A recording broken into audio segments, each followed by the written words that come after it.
7th of June 1981. Israel attacked Iraq's nuclear reactor in Osirak, 18 miles south of Baghdad.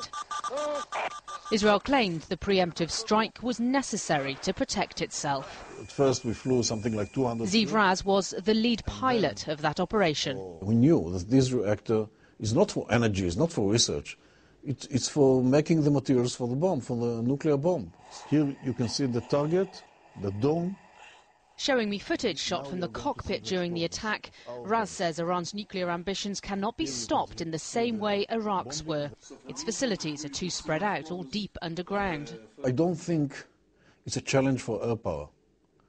It's a challenge for ground troops. Israel is still officially keeping all options on the table, accepting the US attempts at achieving a diplomatic breakthrough with Iran. But Israel is not alone in believing talks should not be open-ended. We could find ourselves within months to a year or two with the Iranians able to, let's say, detonate a primitive weapon up in the desert to the north. And if they do that as a test, then from the world's point of view, they are a nuclear power, and they will really start throwing their weight around even more than they do now. Those who want to avoid the military approach are taking some hope from the rise of Iran's opposition. What we see in Iran currently is that the two trains have already left the terminal in Tehran. One is carrying a nuclear message and the other carrying a message of political change. Ask 3 experts when they think Iran could have a nuclear weapon, if that is its intention, and you'll likely get 4 different answers.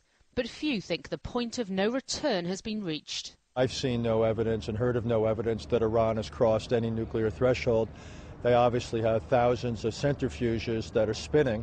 Reportedly, though, they have run into some difficulties, but there's no evidence, again, that I know of, that they've tested any weapons.